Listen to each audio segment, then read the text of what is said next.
नमस्कार मित्रांनो, श्री स्वामी समर्थ. आजची आपली कथा आहे एका वयस्कर आईची. जेव्हा मुलांनी आपल्याच आईला ओझे समजले तेव्हा आईने आपल्या नवऱ्याने शिकवलेली अशी युक्ती वापरली. ते तुम्ही पुढे नक्की पहा. सकाळची वेळ होती. पुष्पाजी स्वयंपाकघरात चहा बनवत होत्या. तेवढ्यात त्यांची मोठी सून सुमन आत आली आणि तिरकस बोलत म्हणाली, आई, काय झालं? अजूनपर्यंत चहा तयार नाही? पुष्पाजी हसत म्हणाल्या, बेटा बस, येतच आहे. नाश्ता करत होते म्हणून थोडा उशीर झाला. आता चहा लगेचच होईल. सुमन चिडून म्हणाली, चला मीच घेऊन जाते चहा, तुम्ही हा नाश्ता घेऊन जा. तुमच्या भरोशावर राहिलो तर चहा मिळणारच नाही. मी खूप त्रासली आहे तुमच्यामुळे. संपूर्ण घर उपाशी आहे आणि तुम्ही इतक्या सावकाश काम करताय. पुष्पाजी मृदू स्वरात म्हणाल्या, बेटा आज सुरेशने पक्वान्न करण्यास सांगितले होते म्हणून थोडा उशीर झाला. नाही तर तुला माहीत आहे ना, मी चहा पटकन बनवते. सुमन व्यंग करत म्हणाली, हो हो, मला माहीत आहे. किती लवकर करता तुम्ही सगळं. हे ऐकताच नुकताच स्वयंपाकघरात आलेला सुरेश मध्येच म्हणाला, सुमन, तू आईशी अशा तऱ्हेने कसं बोलू शकतेस? थोडी तरी लाज बाळग. आई या वयातही आपल्यासाठी एवढं करते. सुमन, आजपासून आईशी असं अपमानास्पद बोलायचं नाही. सुरेशचं बोलणं ऐकून सुमन उपासाने म्हणाली, असं आहे तर मग तुझ्या आईलाही सांग की जर तिला हळूहळूच काम करायचं असेल तर एकाच जागी बसून राहू द्या, आम्ही स्वतःच करून घेऊ. असं म्हणत सुमन चहा आणि नाश्ता घेऊन बाहेर निघून गेली. सुरेशने आईकडे पाहिलं आणि म्हणाला, आई, तुला काय गरज आहे इतकं काम करण्याची? तू आपल्या खोलीत शांतपणे आराम का करत नाहीस? तुझ्या 2-2 सुना आहेत, त्या स्वतःच करून घेतील ना? पुष्पाजी काहीच बोलल्या नाहीत. त्या शांतपणे चहा घेऊन आपल्या खोलीत निघून गेल्या. गावातील सर्वात मोठ्या घरात राहणाऱ्या पुष्पाजींनी आपलं संपूर्ण आयुष्य आपल्या 2 मुलांसाठी, सुरेश आणि मोहनसाठी अर्पण केलं होतं. पतीच्या निधनानंतर त्यांनी आपल्या मुलांना वाढवताना कोणतीही कसर ठेवली नाही. पण काळ बदलला आणि त्यांच्या आयुष्यातील बदल घडत गेला. मुलांच्या लग्नानंतर अशा सुना आल्या की हळूहळू घरात पुष्पाजींचं महत्त्व कमी होत गेलं. त्यांच्या मनाला मोठी जखम झाली होती. खोलीत जाऊन त्या आपल्या पती मोहनजींच्या फोटोसमोर बसल्या आणि रडत म्हणाल्या, मी इतकी ओझं बनले आहे का की माझीच लोक आता मला तिरस्काराने बोलतात. त्यांना जुन्या आठवणींनी गाठलं. त्यांच्या डोळ्यांसमोर तो दिवस उभा राहिला तेव्हा त्यांच्या सुना सुमन आणि रेखा त्यांच्या खोलीत आल्या होत्या. सुमन खोलीत शिरताच म्हणाले, आई, तुम्ही इकडे आरामात बसून राहता आणि आम्ही दिवसभर घरकाम करतो. काहीतरी तुम्हीही केलं पाहिजे. इतकंही आराम करणं चांगलं नाही. रेखानेही तिला पाठिंबा देत म्हटलं, हो आई, थोडा हातभार लावा. शेवटी हे घर तुमचंही आहे. फक्त बसून राहून काही चालणार नाही. असंच राहिलं तर आजारी पडाल आणि एकदा आजारी पडलात तर तुमची काळजी कोण घेणार? आम्हाला तर आधीच कामातून उसत मिळत नाही. तुमची सेवा करण्या इतका वेळ तरी आमच्याकडे नाही. म्हणून चांगलं तेच आहे की तुम्ही स्वतःच काहीतरी केलं पाहिजे. पुष्पाजींना त्यांच्या सुनांची ती बोलणी फारच टोचत होती. पण स्वतःला सावरत त्या म्हणाल्या, बेटा, मला असं रिकामं बसायचं नाही आहे. पण मला असं वाटतंय की तुम्हाला माझं घरकाम करणं आवडणार नाही, म्हणून मी माझ्या खोलीत बसत होते. मग हळूच त्या पुढे म्हणाल्या, बेटा, तुम्ही सांगाल ते काम मी करेन. सांगा, मला काय करायचं आहे? सुमनने आपल्या सासूचं बोलणं ऐकताच उत्तर दिलं, अरे, यात विचारायचं काय आहे? घरात कामांची काही कमी आहे का?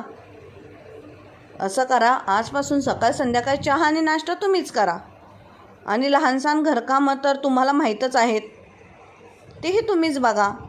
असं म्हणून दोन्ही सुना खोलीतून बाहेर गेल्या आणि पुष्पाजी तिथे शांत उभ्या राहिल्या. पुष्पाजी अजूनही हे सगळं आठवत होत्या तेवढ्यात सुमन खोलीत आली आणि म्हणाली, आई 2 तास झाले, तुमचा चहा झाला असेल ना? आता जेवण बनवायला लागा. पुष्पाजींनी सुमनकडे पाहिलं आणि म्हणाले, हो बेटा, येत आहे. थोडा डोळा लागला होता. सुमन तिरकस स्वरात म्हणाली, बरोबर आहे. तुम्हाला जेव्हा वाटेल तेव्हा झोपता. कारण करायचं काय आहे तुम्हाला? आणि आम्हाला बघा, तुमच्यामुळे कुठे बाहेर फिरायलाही जाता येत नाही. जेव्हा जेव्हा मी तुमच्या मुलाला सांगते की कुठे फिरायला जाऊया, तेव्हा तो म्हणतो, आईला एकटीला कसं सोडून जाऊ? आणि राहिला दिरजींचा प्रश्न, तर ते आणि रेखा तर जेव्हा इच्छा होईल तेव्हा बाहेर फिरायला जातात. सुमनच्या या बोलण्याने पुष्पाजींना खूप वाईट वाटलं. त्या म्हणाल्या, बेटा, मी आजच सुरेशशी बोलेन की तो तुम्हाला कुठेतरी फिरायला घेऊन जावा. माझी काळजी करण्याची काही गरज नाही. मी माझं काम स्वतः करू शकते. इतकं ऐकताच सुमन चिडून म्हणाली, काही गरज नाही त्याला काही सांगायची. आणि हो, आता पटकन जेवण तयार करा. असं म्हणून सुमन खोलीतून निघून गेली. सुमनच्या तोंडून असे शब्द ऐकून पुष्पाजींच्या डोळ्यांतून अश्रू वाहू लागले. त्यांनी डोळे पुसले आणि जेवण बनवायला स्वयंपाकघरात गेल्या. जेवण बनवता बनवता पुष्पाजींना 2 दिवसांपूर्वीचा एक प्रसंग आठवला. दुपारची वेळ होती. सुमन आणि रेखा त्यांच्या खोलीत गप्पा मारत बसल्या होत्या. तेवढ्यात दरवाजावर टक टक झाली. सुमनने दरवाजा उघडला तर बाहेर तिची मैत्रीण लता उभी होती. अरे लता, ये ना, कितीतरी दिवसांनी आलीस. सुमन आनंदाने म्हणाली. लता आत आली आणि सोफ्यावर बसत म्हणाली, हो ग, लग्नानंतर इतकी व्यस्त झाली आहे की भेटायलाही वेळ मिळाला नाही. बाकी सांग, तुझं वैवाहिक जीवन कसं चाललंय? सुमनने मोठा श्वास घेतला आणि म्हणाली, नको विचारूस गो, माझं नशीबच खराब आहे. लता आश्चर्याने म्हणाली, असं काय झालं? तेव्हा रेखाही संभाषणात सहभागी झाली आणि म्हणाले, अगो, काय सांगू लता, या घरातली सगळ्यात मोठी समस्या म्हणजे आमच्या सासूबाई. दिवसभर बसून असतात, काहीच काम करत नाहीत. ना चांगला स्वयंपाक करतात, ना घरकामात काही मदत करतात. लता आश्चर्यचकित होऊन म्हणाली, असं? पण म्हाताऱ्या माणसांना असाही आरामच हवा असतो ना, मग तुम्ही त्यांना एवढं काम का लावून देता? सुमन व्यंगात्मक हसत म्हणाली, अगो, काम करून घेणं तर लांबची गोष्ट आहे. आम्हाला तर असं वाटतं की त्या कुठल्या तरी नातेवाईकांकडे निघून जाव्यात, नाही तर वृद्धाश्रमात जाऊन राहावं. निदान आम्ही तरी शांततेत राहू. रेखा ही मान हलवत म्हणाली, बरोबर म्हणतेस दीदी, आपलं आयुष्य जणू थांबून गेले. नेहमी त्यांच्याकडे लक्ष द्यावं लागतं, त्यांची सेवा करावी लागते. खरं सांगू का, मी तर माझ्या नवऱ्याला मोहनला सांगूनही टाकले की आईला वृद्धाश्रमात पाठवलं पाहिजे, पण त्याला नेहमी आईचीच काळजी असते. लताने आश्चर्याने विचारलं, अरे पण सुमन, तुझा नवरा काय म्हणतो यावर? सुमनने नाक मुरडत संतापाने उत्तर दिलं, सुरेशला मी कित्येकदा सांगितलं की आपल्यालाही आपले आयुष्य जगायचं आहे, पण तो उलट माझ्यावरच रागवतो. माझं तर मन होतं की त्यांना आजच वृद्धाश्रमात पाठवून द्यावं. लता जरा गंभीर होत म्हणाली, पण यार, हे चुकीचं आहे. अखेर त्या तुमच्या सासू आहेत. तुमच्या नवऱ्यांना त्यांनी वाढवलं, लहानाचं मोठं केलं. रेखाने नाक उडवत व्यंग्याने हसत उत्तर दिलं, ओ हो लता, तू पण तेच जुन्या जमान्यातलं बोलू लागलीस. आजकाल कोण करतो एवढं सासू सासऱ्यांची सेवा? आणि तसाही आमचा विवाह आमच्या नवऱ्यांशी झाला आहे, त्यांच्या आईशी नाही. या सगळ्या गोष्टी पुष्पाजी त्यांच्या खोलीत बसून ऐकत होत्या. त्यांच्या डोळ्यात अश्रू तरळले.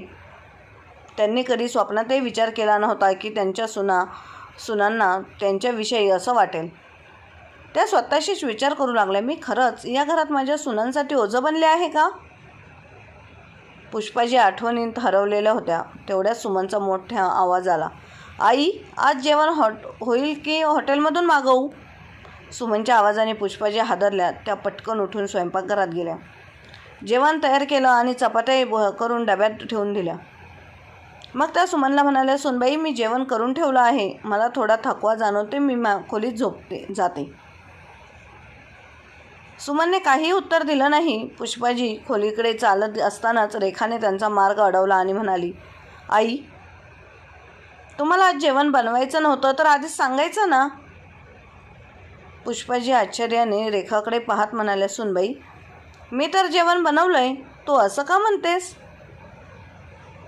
रेखा वैतागून म्हणाली, हो माहिती आहे मला की तुम्ही जेवण बनवलंय, पण इतकं कमी केलं की ते न केलेलंच बरं होतं. जर एवढा आळस येत असेल ना तर मला आधीच सांगायचं, मी करून घेतलं असतं. संध्याकाळी जेव्हा सुरेश आणि मोहन घरी आले तेव्हा त्यांच्या पत्नी सुमन आणि रेखा आधीच त्यांची वाट पाहत होत्या. सुरेश आणि मोहन घरात शिरताच दोघी सुनांनी एक सुरात तक्रारींचा पाढा वाचायला सुरुवात केली.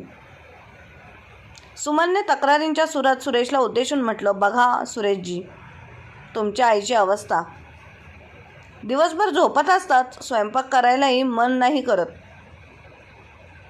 आज कसं बसं काही चपात्या केल्या, पण इतक्या थोड्या की कुणाचं पोटही भरू शकणार नाही. सुरेश आश्चर्यचकित होऊन म्हणाला, आईने असं केलं?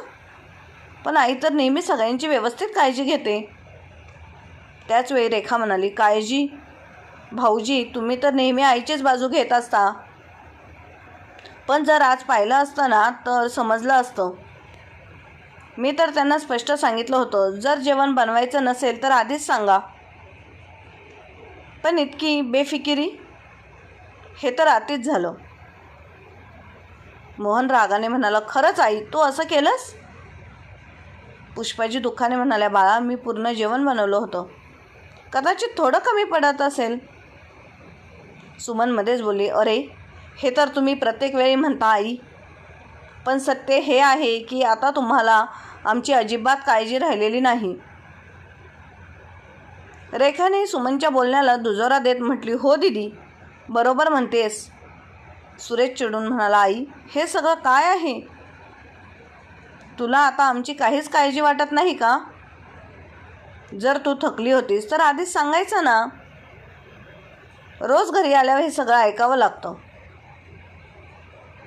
पुष्पाची डोळ्यात अश्रू आणून म्हणाल्या, सुरेश मी कधीही कोणाकडे तक्रार केली नाही. मला फक्त एवढंच हवं होतं की सगळे आनंदित राहावेत. पण आज तुझ्याकडून हे सगळं ऐकून मला खूप वेदना होत आहेत. तेवढ्यात मोहन रागाने म्हणाला, आई आता या गोष्टी आम्हाला ऐकवू नकोस. हे बोलून सुरेश आणि मोहन दोघंही आपल्या खोल्यांमध्ये निघून गेले. पुष्पाजी एकट्याच उभ्या राहिल्या. त्यांचे डोळे अश्रूंनी भरून आले. त्यांनी कधीही स्वप्नातही विचार केला नव्हता की त्यांची स्वतःचीच मुलं त्यांच्यावर विश्वास ठेवणार नाहीत. त्या शांतपणे आपल्या खोलीत निघून गेल्या. गावातील सर्वात मोठ्या घरात राहणाऱ्या पुष्पाजींनी आपलं संपूर्ण आयुष्य आपली 2 मुलं सुरेश आणि मोहनसाठी समर्पित केली होती. पतीच्या निधनानंतर त्यांनी आपल्या मुलांना वाढवण्यात कोणतीही कमतरता ठेवली नव्हती. पण काळ बदलला. मुलांच्या लग्नानंतर अशा सुनांनी घरात प्रवेश केला की हळूहळू पुष्पाजींचं महत्त्व कमी होत गेलं. सुनांचे तिरस्कार, अपमान आणि मुलांची उपेक्षा यामुळे त्या आतून तुटून गेल्या होत्या. त्या रात्री खोलीत गेल्यावर पुष्पाजींच्या डोळ्यातून अश्रू वाहतच राहिले. त्यांना आपले पती राधेश्याम यांचे शब्द आठवू लागले. राधेश्यामजी नेहमी म्हणायचे, पुष्पा नेहमी थोडेफार पैसे आपल्याजवळ स्वतःजवळ साठवून ठेव. काळाचा काही नेम नाही, कधी काय होईल सांगता येत नाही. पुष्पाजींनी आपल्या पतीच्या या शिकवणीला कधीही विसरलं नव्हतं. हळूहळू त्यांनी आपल्या गरजा कमी करून काही पैसे बाजूला ठेवले होते.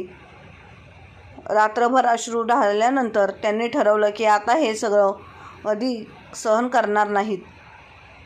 सकाळी त्यांनी आपल्या मुलांना आणि सुनांना बोलावलं आणि शांतपणे सांगितलं, आता मी इथे राहू शकत नाही. मी त्या छोट्या घरात राहायला जाणार आहे जे तुमच्या वडिलांनी आपल्यासाठी कधी काळी विकत घेतलं होतं. तिथे मी माझ्या पद्धतीने जगेन. सुरेश आश्चर्यचकित होऊन म्हणाला, आई तू असं का बोलतेस? तुला इथे कोण त्रास देत आहे? पुष्पाजींनी हलकीशी हसत उत्तर दिलं, त्रास नाही रे बाळा, पण आता मला माझं आयुष्य माझ्या मर्जीने जगायचं आहे. सुनांनी एकमेकींकडे पाहिलं. रेखा वैतागून म्हणाली, आई तुम्ही एकट्या तिथे कशा राहणार? इथे सगळ्या सुविधा आहेत. पुष्पाजी गंभीर स्वरात म्हणाल्या. सुविधांपेक्षा सन्मान अधिक महत्त्वाचा असतो सुनबाई. त्यांच्या डोळ्यात अश्रू तरळले, पण त्यांनी ते पुसून टाकले आणि गावाच्या बाहेर असलेल्या आपल्या छोट्या घराकडे निघाल्या. त्या घरात पोहोचताच त्यांच्या मनाला एक प्रकारचा हलकापणा वाटला. हे घर त्यांचं स्वतःचं होतं, जिथे त्यांना कोणीही तिरस्काराने बोलणारं नव्हतं. त्या घरात राहून त्यांनी आपल्या साठवलेल्या पैशांचा उपयोग करून नवा जीवनप्रवास सुरू करण्याचा निर्णय घेतला. गावातील मुलांच्या शिक्षणाची दयनीय स्थिती पाहून त्यांच्या मनात एक नवीन भावना जागी झाली. त्यांनी आपल्या घरातच मुलांना शिकवायला सुरुवात केली. सुरुवातीला काही मोजकेच मुलं आली, पण पुष्पाजींच्या शिकवण्याच्या पद्धतीने आणि प्रेमळ स्वभावाने लहान मुले त्यांच्याकडे आकर्षित होऊ लागली. हळूहळू संपूर्ण गावातील मुले त्यांच्या घरात शिकण्यासाठी येऊ लागली. त्या फक्त शिकवत नव्हत्या, तर मुलांना चांगले संस्कार आणि आत्मविश्वासही देत होत्या. त्यांच्या शिकवलेल्या मुलांनी शाळेत उत्तम कामगिरी करायला सुरुवात केली. ही बातमी संपूर्ण गावभर पसरली. गावाच्या बाहेरही पुष्पाजींच्या कार्याची प्रशंसा होऊ लागली. काही काळाने ही बातमी शहरातील एका मोठ्या उद्योगपतीपर्यंत पोहोचली. त्यांनी पुष्पाजींना शाळा सुरू करण्यासाठी आर्थिक मदतीची ऑफर दिली. पुष्पाजींनी याला मोठ्या संधीसारखं स्वीकारलं आणि गावात एका शाळेची स्थापना केली. त्या शाळेला पुष्पा विद्या मंदिर असे नाव दिले गेले. काही दिवसांतच ही शाळा लोकप्रिय झाली आणि पुष्पाजींच्या मेहनतीमुळे ती गावातील एक प्रतिष्ठित शिक्षण संस्था बनली. आता पुष्पाजींकडे संपत्ती होती, प्रतिष्ठा होती, पण तरीही त्यांनी आपली साधी राहणी सोडली नाही. त्यांनी आपला मोठा हिस्सा गावाच्या विकासासाठी आणि गरीब मुलांच्या शिक्षणासाठी खर्च केला. त्यांच्या यशाची बातमी अखेर त्यांच्या मुलांपर्यंत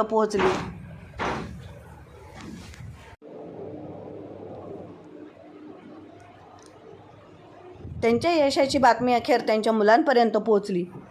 त्यांना त्यांच्या आईची खरी किंमत समजली. सुरेश आणि मोहन लाजिरवाण्या चेहऱ्याने आईची माफी मागायला आले. त्यावर पुष्पाजी शांतपणे म्हणाल्या, मी तुम्हाला माफ केलं आहे, पण लक्षात ठेवा, सन्मान कधीही मागून मिळत नाही, तो कमवावा लागतो. त्यांची ही कहाणी आणि त्यांच्या सुनांना देखील त्यांचा पश्चाताप झाला आणि त्यांनी त्यांच्या सासूची माफी मागितली. पण त्यांच्या सासूने त्यांना माफ केले नाही, पण एवढं सांगितलं की समोरच्या माणसांना सन्मान द्यायला शिका. तुम्ही त्यांना सन्मान दिलात तरच तुम्हाला ते सन्मान देतील. आणि त्यांची ही कहाणी केवळ गावापुरतीच मर्यादित राहिली नाही, तर ती संपूर्ण शहरासाठी प्रेरणादायी बनली. आज त्या केवळ गावातील सर्वाधिक सन्माननीय स्त्री नव्हत्या, तर एक आदर्श देखील बनल्या होत्या. त्यांचे पती राधेश्यामजी म्हणायचे, थोडेफार पैसे साठवत जा, काळाचा काही नेम नाही. त्या शिकवणुकीनेच त्यांना आयुष्याचा नवा मार्ग दाखवला. पुष्पाजींनी दाखवून दिलं की आत्मसन्मान हा सर्वात मोठा ठेवा असतो आणि तो मिळवण्यासाठी कधीकधी कठोर निर्णय घ्यावे लागतो. धन्यवाद. तुम्हाला आजची कथा आवडली असेल तर शेअर, सबस्क्राईब नक्की करा.